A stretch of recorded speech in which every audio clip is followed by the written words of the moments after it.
Big Buck Registry's Big Buck Podcast, episode number 85, part 2, Shed Hunting with Jeremy Moore, Dog Bone Hunter.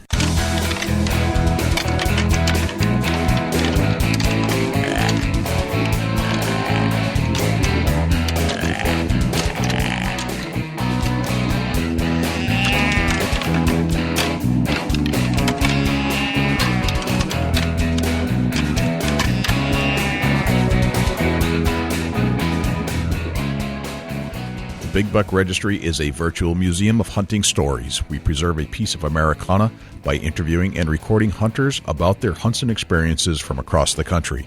And who knows, maybe we'll learn a thing or two along the way that'll help us take our hunt to the next level.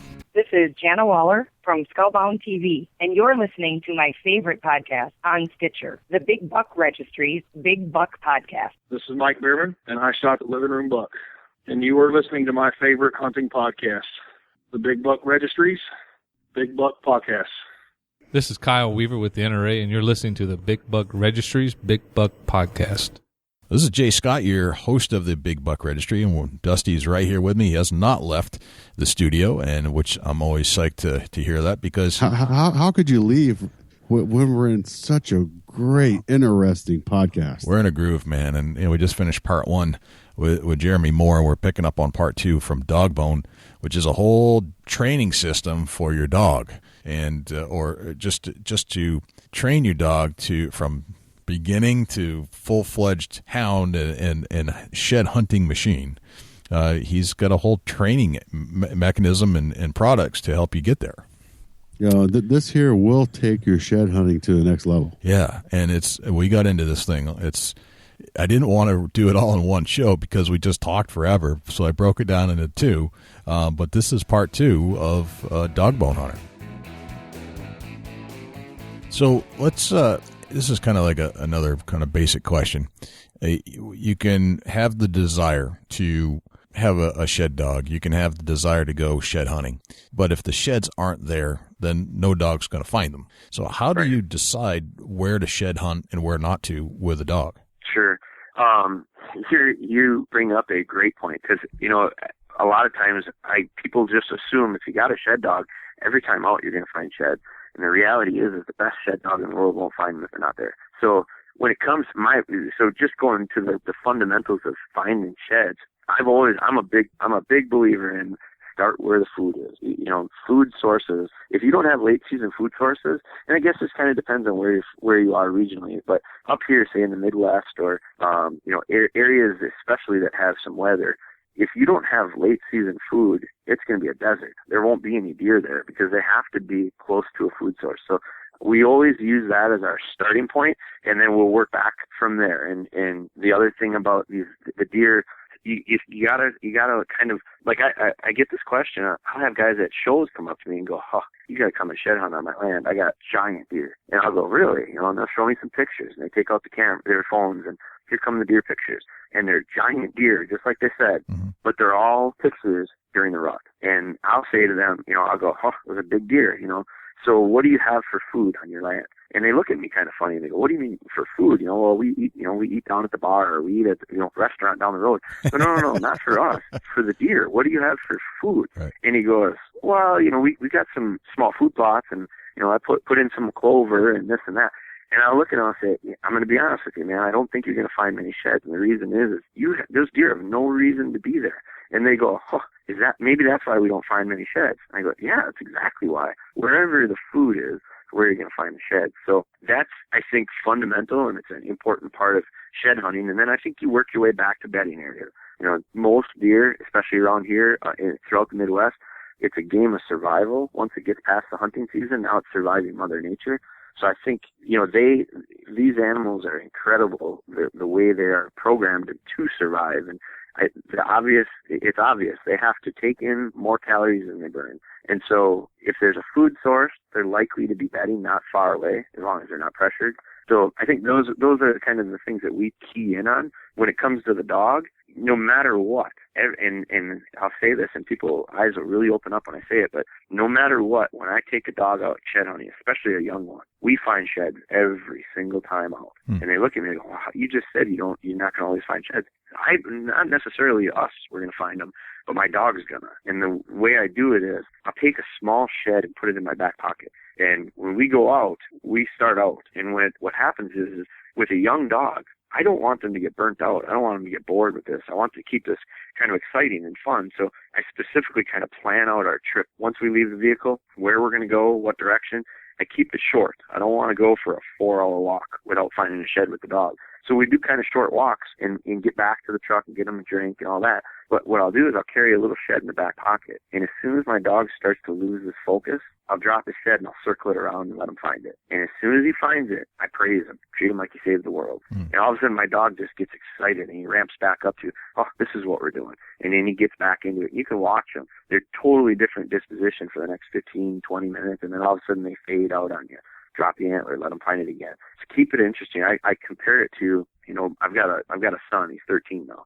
Well, when I introduced him to fishing a long, long time ago, and when I took him fishing for the first time, I didn't take him musky fishing, where we cast 1,000 times and maybe see one fish. Because if I had done that, I got a feeling the second day of fishing, he'd have looked at me and gone, I don't think I want to go, Dad. It's not that fun. Instead, what I did was I introduced him to fishing by taking him to a little farm pond and letting him catch bluegills, one after another. Right. Well, my kid was hooked because of that. I want to approach it the same way with my dog. Keep him excited about it. Keep it fun. Gotcha. Very cool. Interesting. Getting into the steps of training your puppy. Say somebody buys a puppy. Kind of give us a quick rundown of your process up till they're 4 years old. Obviously there's training to their whole life. Don't get me wrong. There's always training. There's always new things that you can introduce and keep working on the same things that you want them to do constantly. Walk us through, say I went out tomorrow and I bought a puppy. I bring it home. Give me a general rundown of somewhere from puppy up to a 4-year-old of what the process, kind of give us some general months to months and walk us through what we should do to prepare our shed dog for the Super Bowl. Sure. Here's the big ones. I'll hit the big ones. First things first, when that pup comes home, I'm housebreaking it. I mean, I got to have a dog. I don't like cleaning up after dogs. So, but when I say that, we're going to get them in and we're going to start a routine. And that's going to cover everything, our basic foundation of obedience. So I'm going to say for the first year, we're going to cover that. But what we're going to do is early on start forming good habits. And it's easy to do that in certain situations that are repetitious. We feed our dogs twice a day on a regular schedule. I can incorporate sit, I can incorporate stay, I can incorporate steadiness and calm, waiting patiently. I can incorporate all that stuff, and you get 2 repetitions every single day. It's the easiest way to get dogs going. So we're gonna start that right away.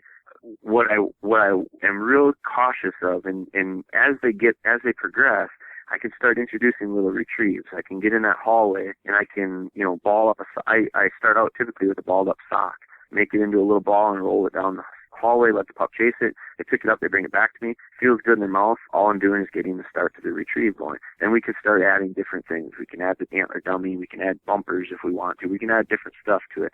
But what I want to be real cautious of is overdoing it, because we're going to create that dog that's kind of hyperactive or burning out. We don't want to burn out young dogs.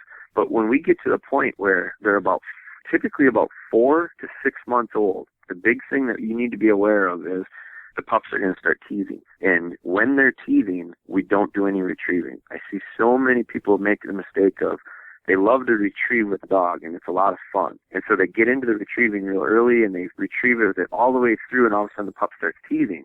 And when the pup starts teething, they'll have a tendency to do a couple things. Either lay down and chew on stuff because it feels good on their sore mouth, or they have a tendency to just spit stuff out. They'll pick it up and they'll spit it out. They'll pick it up and spit it out because it doesn't feel good. Their mouths are real sensitive. What we don't want to do, and here's a general rule of training, don't train something into your dog today that you're going to have to train out of them later. So that's something to always keep in the back of your mind as it goes back to forming good habits. So when you get to that 4 to 6 month range, whenever that pup starts teething, no more retrieves. Use that opportunity, use that 8-week window to really polish up on and nail down some of that obedience, the heel, the sit, the stay, and the hear and recall. So now we're up to, say, we're through the teething part, back to maybe at 6 months.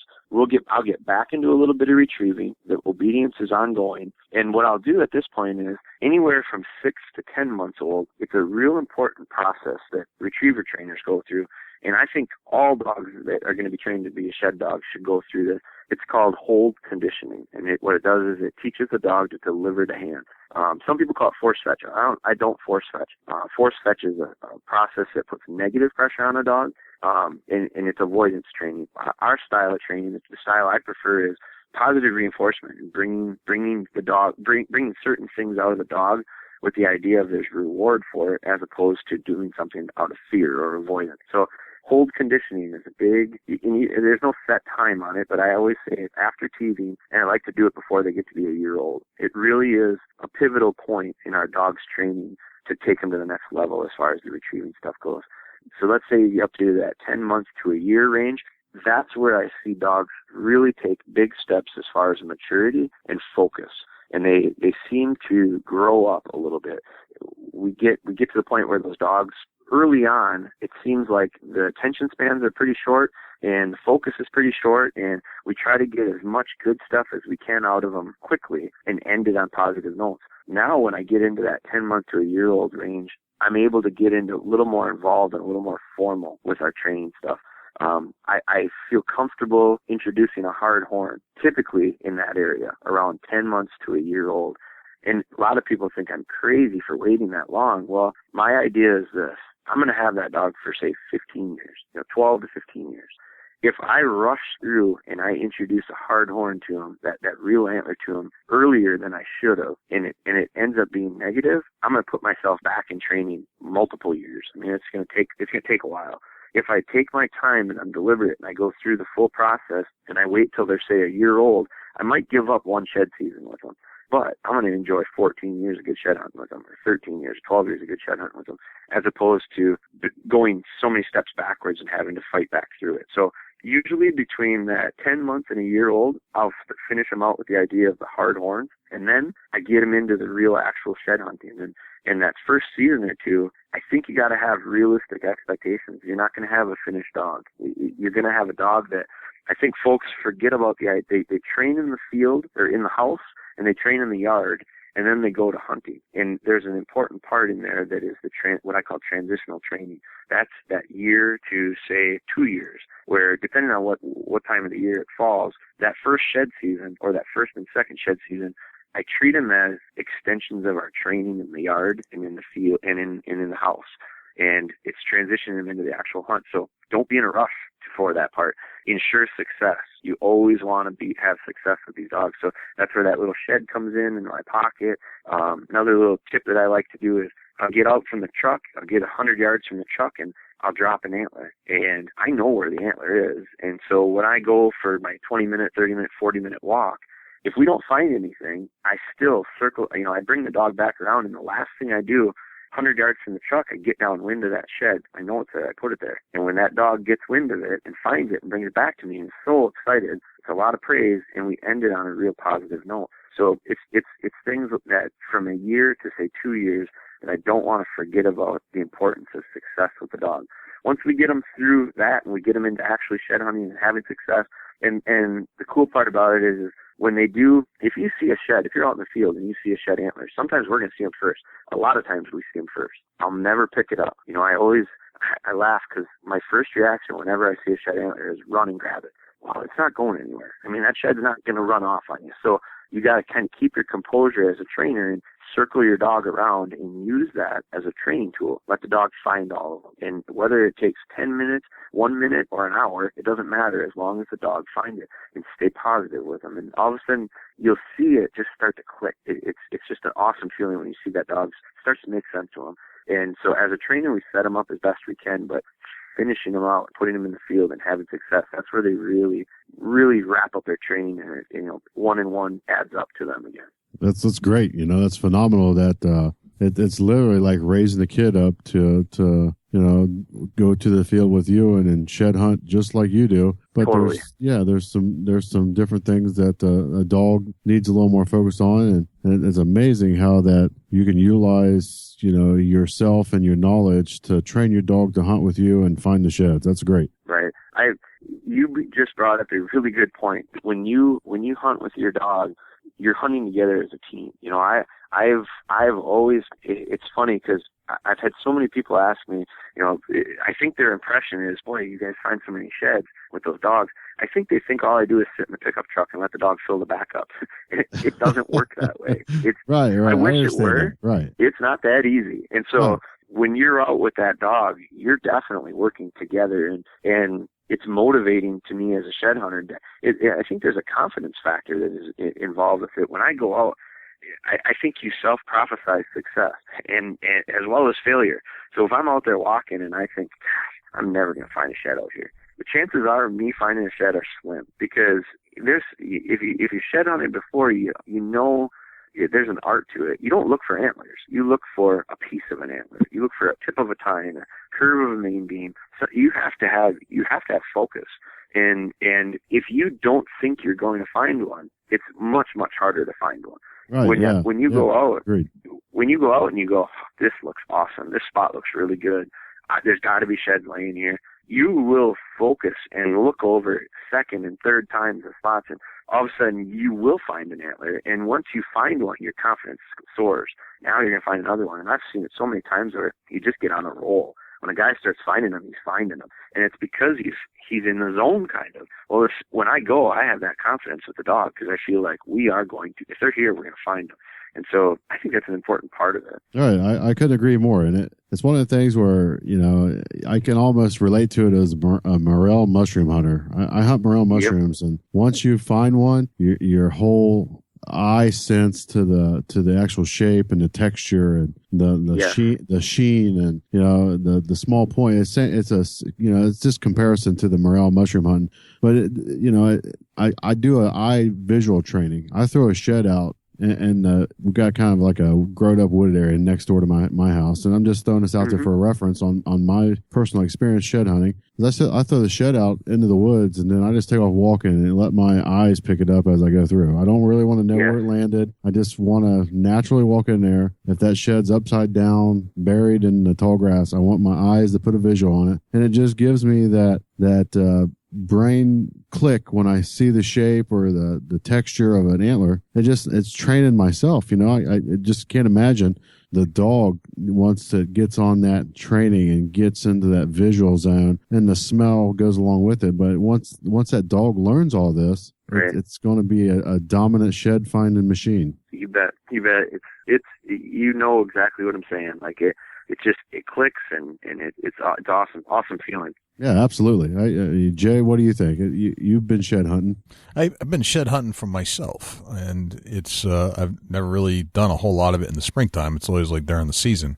So I guess technically, if you really wanted to say if I've gone shed hunting before, I don't think I really have hunted for sheds in a sense that I would say I hunted for deer.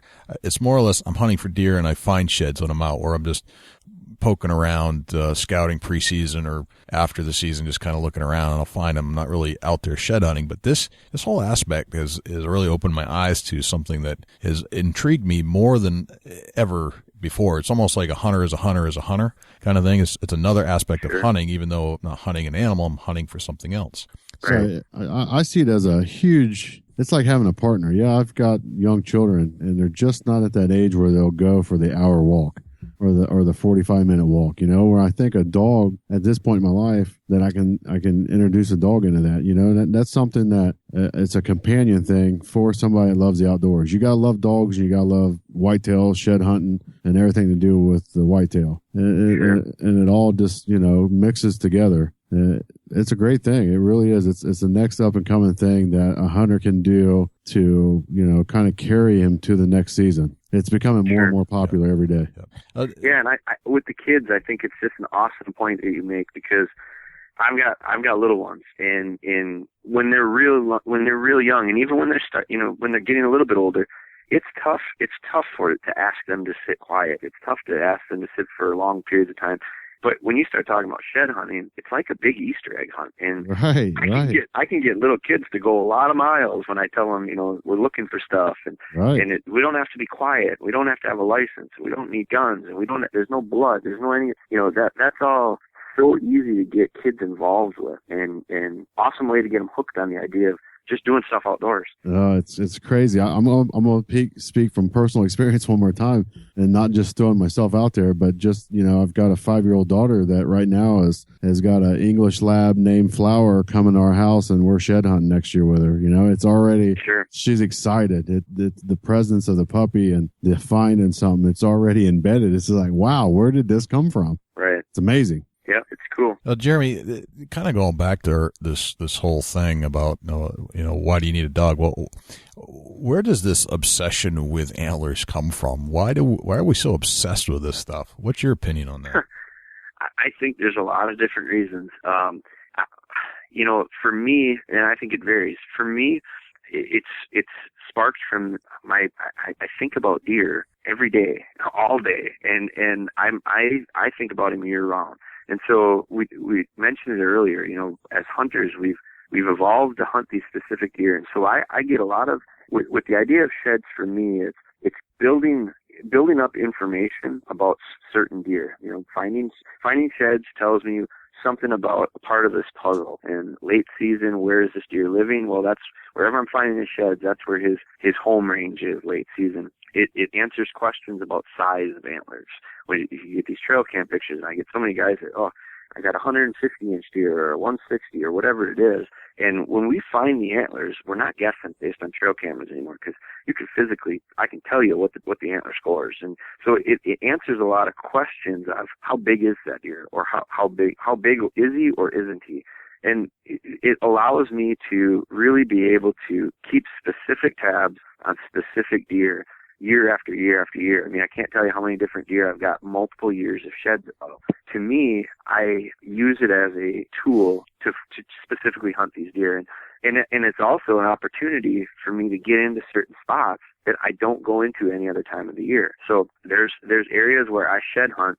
It's the only time I go on that part of my property is just to shed hunt. Well, I see stuff, scrapes and rubs and trails and different stuff that allows me to confirm or raise doubt or question in what this deer is doing different times of the year. So for me, that's what the value to me. Now, I'm a deer hunter. I focus on deer. I think about deer all the time.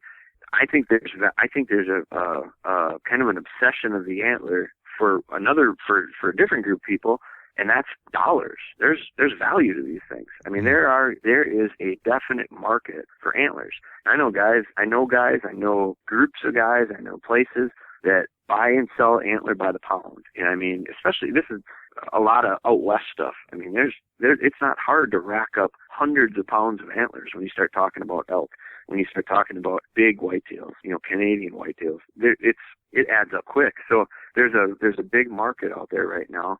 Everything from collectors who are collecting, large antlers and trophy antlers, all the way down to antler that's getting shipped to China and ground into medicine. I mean, there's containers of antler that gets shipped weekly overseas. So there's a market from a financial standpoint. And then I think there's that group, and I'm not necessarily that part, but the non-hunter, the person that enjoys the outdoors but doesn't necessarily hunt. This is a great sport for someone to do that. They don't need to buy a license. They don't need to have guns. They don't need to shoot anything. They don't need to, they're kind of going out and enjoying what is really a great time of the year, especially for areas that are, cold during the winter. You kind of get a little bit of that cabin fever, and it's a great way to get out and enjoy, just enjoy the outdoors. So I think there's a real wide variety of reasons why people do it.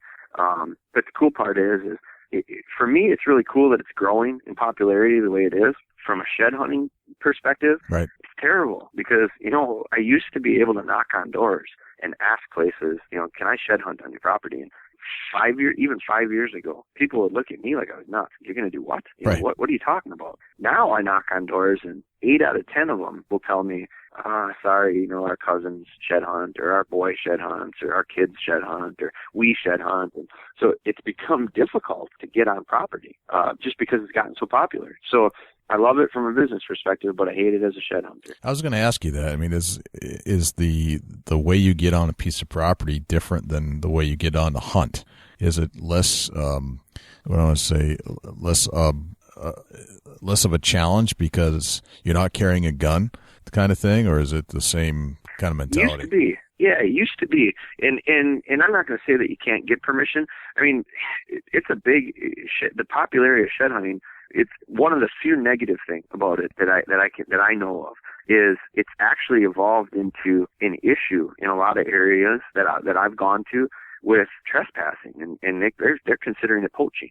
People going in on other people's land and picking up sheds, and so it's the evil side of it, and I stress the idea of, hey, I don't care if it isn't hunting, you still got to have permission, and it is hunting in a lot of ways. So permission is really important. But so when it comes to asking permission, I think it was anyway easier to get permission back in the day, because it isn't real intrusive, and it's you're kind of going for a walk. I will say this: you find a farmer, and if he doesn't shed hunt, very few will say no, and the reason is because they'll all tell you how much it costs them when they run them over with the tractor tires. It's $1,000 to get their tires fixed, and sure. There's a lot of places where I've asked, and the farmer looked at me and said, "Pick them all up, and don't miss them," because for that reason, it costs them a lot when he hits them with the tires. But it depends on where you're at, and it's changed in such a short period of time. It really has changed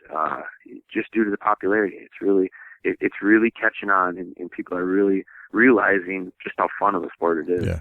It seems to me that there would be some elements here that would be more inviting to those that may not want the hunter on the land, but would welcome a shed hunter because there's something about their position of why they posted their land in the first place. For example, in New Hampshire, if you post a land, that means you're not supposed to cross it. But I've in general, it's because they don't want you out there killing. But this isn't that. This is a whole other opportunity. If you explain to them what you're doing, I'm not here to hunt. I'm here to find some things that the deer leave behind, and it still feels successful to me somehow if I were able to accomplish that. Right. Absolutely. Yep. Now, this time of year, obviously, there's snow on the ground, and the snow's deep. And this is a real life scenario. I've got 11 deer that have decided to winter near my house, and my son and I were out watching them tonight within 10 feet of where they were coming in. They didn't even know we were there. And they haven't done this before. This is like the first year I've ever seen them actually coming around in this amount near my house, walking down my driveway, getting to some of the hemlocks in the back and chewing up the ornamentals in my neighbor's yard. They love them. Sure. And is that the kind of scenario or place where I should be looking for sheds when the snow gets a little less deep? And should I be bringing dogs into deep snow kind of thing? Great place to start. If you've got deer that are this time of year that are congregating like that, absolutely great place to start, because the reality is during that short window of time or relatively short window of time when they shed, you want to be where they're focused. And the deep snow is a curse and a blessing when it comes to shed hunting, and maybe more as a deer manager. The deep snow can be very, very hard on the deer, and I hate to see that. I mean, we've gone through some brutal winters. The last few winters have been pretty tough. Last year was okay. The 2 winters before that were record. I mean, just record amounts of snow, record amounts of cold. We had rain, and it froze and turned into ice. And so it was just really, really devastating on our herd of deer. And so I hated that part of it. But I will say this, when we had all that deep snow like that, as a shed hunter, it made my life a whole lot easier. And so when I say that, I mean the deer. We talked about earlier how, it's a survival game right now, and they have to take in calories more than they burn. And deer are a lot like people. They can be lazy, and because they have to. And so when you talk about having snow, any type of substantial amount of snow, it really limits their travel. Like they'll start getting on trails and they won't get off of them hardly until they get into an area where maybe there is, cedars or something where there's not as much snow and there's some browse for them, and then they'll spread out a little bit. But typically, the years that we don't have a lot of snow are usually pretty good on the deer, pretty easy on the deer. It makes things a lot easier for them. It makes things a lot harder as a shed hunter because when we have those types of years, you go through the woods and there's deer tracks all over. And so that tells me I have to look all over in order to find these sheds. Gotcha. Where when there's snow and you've got these beaten down cow paths of tracks, and really it's kind of cool because when the snow melts, after these deer walking these trails over and over and over again, they turn into an ice pack. And when the snow melts in the spring, the last few days before it's gone, you'll see these trails that are just taken through the woods of ice. All the snow is melted around it, but the ice is still there. Well, that's from where the deer were walking. Right. That's the easiest shed hunting in the world. Now you got to time it out just right, but all you got to do is walk those trails because that's the only place the deer went in the winter. So it's like an ice path to sheds, basically. Exactly. That's what's left over. Yep, exactly. That's funny. Didn't realize that. And this is my inexperience because I'm out roaming. I'm not out shed hunting, but sure, that's a good tip to kind of key in on, I think. Mm-hmm. Now, obviously, we're talking about shed hunting with dogs. Can you shed hunt without a dog successfully? Are you just looking for those types of areas if you don't have a dog to train? Yeah, if I'm shed hunting with a dog or without a dog, I'm going to take the same approach. I'm going to go just because I have a dog. I still want to go to the areas that the sheds are going to be. So no different than if I didn't have the dog. So I think you start out. I think you go with the same approach. You want to find the areas where the deer are late season when they're shedding, and that always, to me, that always starts with food. And from food, I go towards bedding. And I think it's thought like fishing. They always say, 90% of the fish are in 10% of the water. I think 90% of the sheds are in 10% of the ground, of the cover, because it's just they have a tendency to limit travel during the time of year when they're going to actually drop their antlers. Gotcha. Okay. Dusty, what other questions do you have for Jeremy? Jeremy, let's hear your best shed dog tip in training. Best shed dog tip in training. I'm gonna say what I really believe. Keep it simple. Don't overcomplicate it. Start with a plan, okay, and with the end in sight, and try to stick to the idea of incremental training. Build off a lesson. Build off a successful lesson. Don't go from A to Z with anything when it comes to dog training. So it's a real general tip, but I think you can apply that towards not only shed hunting, but any type of training. If you take that type of approach, I think you're going to have success. Awesome tip. Very cool. So what kind of gear do I need to get this thing going?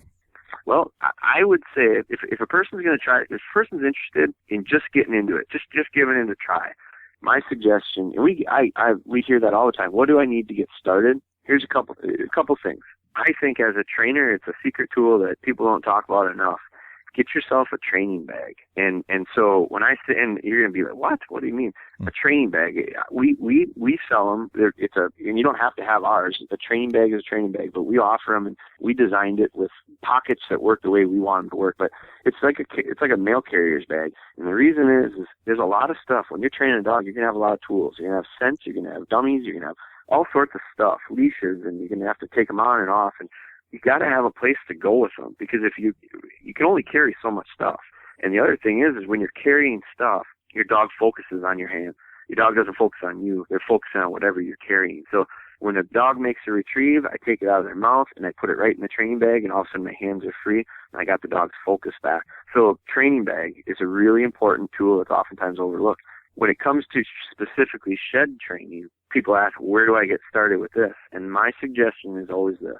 I think you start out with what we've put together as a kit, and it's a kit that you're going to use if you're a beginner. It's a kit that it's tools you're going to use if you're a professional trainer. But the kit includes a training dummy, a bottle of scent, and a booklet, a training booklet. And I wrote it. And I'm not a big reader, so I wrote it with that in mind. I'm not a big reader. I'm going to write something that's relatively to the point and covers what you need to know.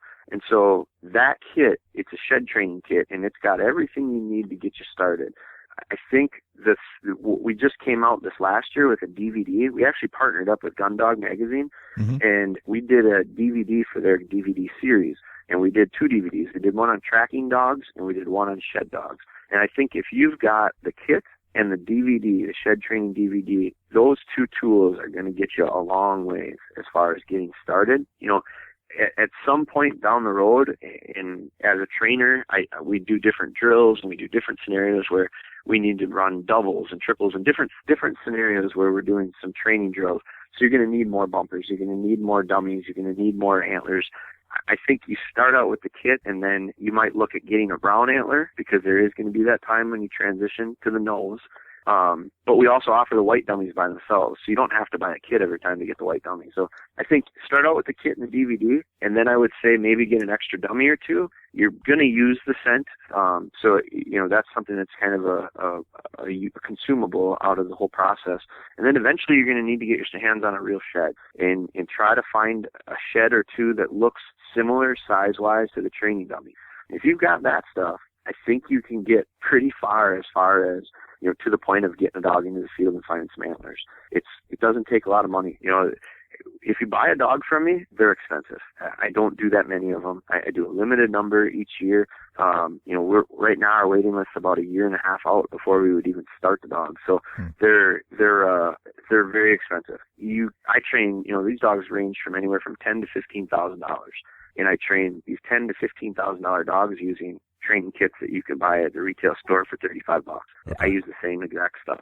Gotcha. So, you know, it's going to take some time on your part, an investment of time, an investment of some effort. Maybe the biggest investment is patience. You know, that's one thing that comes with training. The good trainers almost always have a few things in common, and one of those things is patience. So if I could bottle patience and sell it, I'd be on a beach right now. I'd be retired, but right. I can't sell that to you. So it's something that, you know, as a trainer, you're going to have to find that. Gotcha. And let's say you train your dog to shed hunt. Is it an easy transition to go from shed hunting dog to game recovery dog? Yeah. Yes.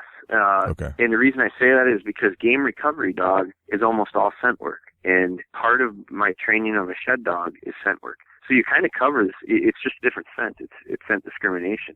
And tracking dogs and game recovery dogs are just formal. You know, it's the cool part about our shed system is it's been designed and built around the idea of it's almost interchangeable with training a pheasant dog or a duck dog or a tracking dog or a shed dog. You kind of, you swap out the scents and you swap out the objects, and you can use a very, very similar approach to do it. And that goes back to, I think you said it earlier, to hunt is to hunt is to hunt.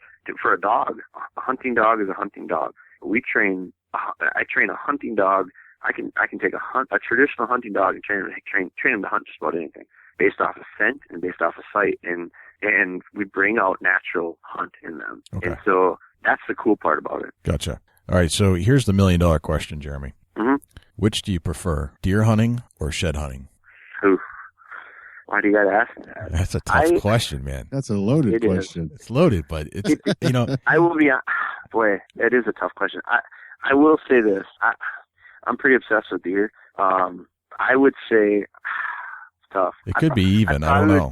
I probably would say bow hunting. Bow hunting is probably my choice, but I will. But at the same time, I'm going to backpedal and go. Kind of depends on what season it is. If you ask me now, I'm going to say sheds because now we're in shed season. If you ask me in the fall, I'm going to tell you bow hunt. Yeah, that's fair because I could see how coin toss. You get kind of geared up for shed hunting season, and that's your obsession at that time of the year. And when deer season comes around, you're going to obsess about that because that's when you can do it. So absolutely, yeah. Shed hunting. It bridges the gap between seasons for us. Definitely, very nice.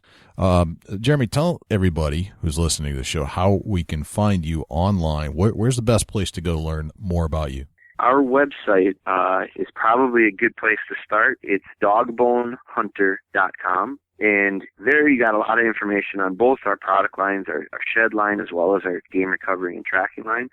I would say another place that's pretty good resource, and we try to use it as a training resource, is social media. And I'm a dog trainer. I'm not a big social media geek at all. Okay. But I do realize the importance of it. And so we have a Facebook page, we have Instagram, we have Twitter, we have all that stuff. And I try to use it more as a training resource than anything. So the cool part about it is, what I really like about it is it's free. So it's an opportunity for people to get stuff when they want it, how they want it. It doesn't cost them anything. And it's the other thing that's kind of cool about it is there's so many people that when they go through this process, I think they run into kind of the same questions, a lot of times the same things pop up, whether it be concerns or issues or anything. So it's a great place where if you've got a question, you can ask it and I'll answer it. It might take a day or two for me to get to it and get the answer back. But the other thing is when you ask a question, everybody can see it and everyone can see my answer.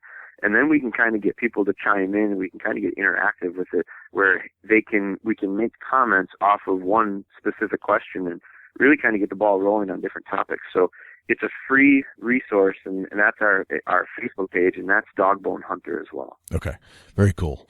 Well, we're going to go and make sure that we like you on Facebook personally and through the Big Buck Registry websites. Dusty's going to do it with his Chubby Time stuff. I'm going to follow you on Twitter. I don't know a thing about Pinterest, so you have to excuse me there. But I will subscribe. Yeah. I'll subscribe to your YouTube channel as well. So we'll definitely hit you up on all those. Awesome. Jeremy, this has been awesome and an absolute pleasure and honor to have you on our show. We can't thank you enough for spending a considerable amount of time. But man, I gotta tell you, I learned a ton, and it's stuff that I have an interest in. Dusty and I have been talking about this since the last couple months about, maybe getting a dog, and I'd like to get into this kind of thing. And I think there are a lot of people out there like us, and I'm sorry if we're going to make your shed hunting life a little bit more of hell because there's going to be more of us, but you're creating your own thing here. So good, man. Awesome. Very cool. Thank you both for having me. I really appreciate it. Absolutely. Absolute pleasure. So thanks again for joining us on the Big Buck Podcast. Absolutely. Dusty, that was awesome. Just awesome. Wow. Man, I'm amped up. I'm amped up about shed hunting just talking to Jeremy Moore from Dogbone. Just fantastic. It was such a great topic at the exact right time of year. It's stuff we've been jawing about for I don't know how long. Right. And we got somebody that knows everything about it and does this for a living. It's phenomenal. Just a cool experience talking with Jeremy and the knowledge and what he knows about training a dog. Man, it's great to take all that in. Mm-hmm. And if you're going to get a puppy, what a great experience. Just listen to the show a couple times, utilize and break down the steps that Jeremy talked about and put them towards your puppy. And it's going to work. It's a factual piece of equipment that Dogbone is. I'm seriously considering getting a dog now just for this one item. I love dogs anyway, but I haven't really convinced the wife yet as to why we needed one. But this kind of sends it home because it's a great activity to do with your kids. Get the dogs outside. You get outside during those winter months when some of us might start to hibernate typically. But it's a great time to get out and scout and just find out where the deer are hanging out. And, man, you find some prizes out there hidden under things that you can't see with your own eye. You need a nose to find it.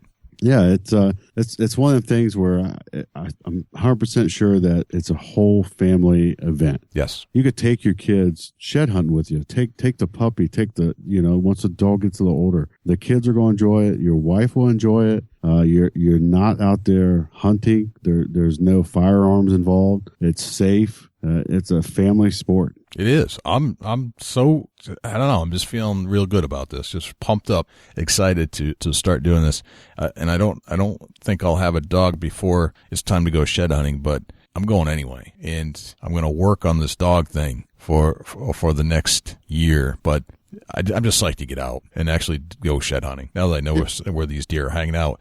And the tips that Jeremy gave us, even if you don't have a dog, as to where to go and where to look, now you'll be a better shed hunter. Yeah, and there's going to be times you don't go and find sheds, and that's okay. That's part of it. Right. It's them times that you do find the sheds that's very rewarding. It's it makes your effort a whole lot more promising when you find a shed. And most of the time that when you find sheds and you're running trail cameras throughout the year, you're going to see the same bucks and you're going to recognize the shed as soon as you see it. Yep. It's a super cool experience. And that's speaking from personal experience. It's one of the things where once you do get in the area where they have dropped their sheds, it's very rewarding.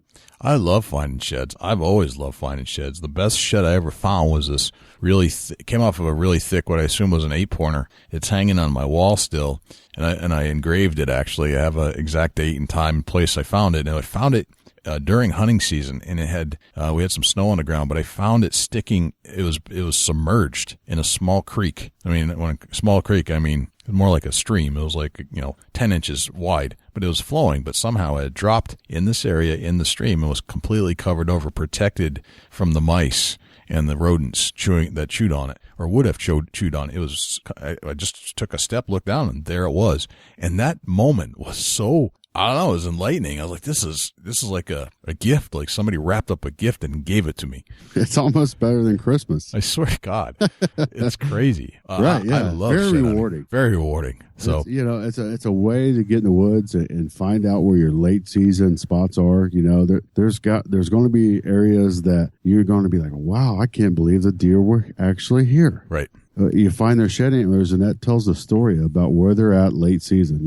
Get to them food sources. The creek bottoms are a great place where they're crossing the creeks or where they're jumping fence rows. That jolt as they jump, they're going to knock the sheds off. And that's kind of my Chubby Times tip of the week, to check the food sources, the bedding, and the fence crossings, along with creek beds. Awesome. Good. Well, if this is going to be a super educational show, and I'm going to probably listen to it a few times myself, and then just get geared up for when the snow melts just a tad, so I can get out and start finding some sheds. I'm pumped, man. I am pumped up. It's definitely something that you can look forward to after you get out of the slump of your whitetail season ending. You can get into shed hunting and go enjoy it. There's not a whole lot of pressure to it. You don't have to really worry too much about scent control. You can just go enjoy yourself and be in the outdoors. Yep. And shed hunt at the same time. Great activity. So absolutely. Well, thanks again to Jeremy Moore from Dogbone, dogbonehunter.com. If you want to check out that information, and it's just Dogbone, all one word, Dogbone, all one word. If you want to try and find it on Facebook, we'll share it on our Facebook pages, obviously. But stay tuned for some future stuff with Dogbone and Jeremy Moore.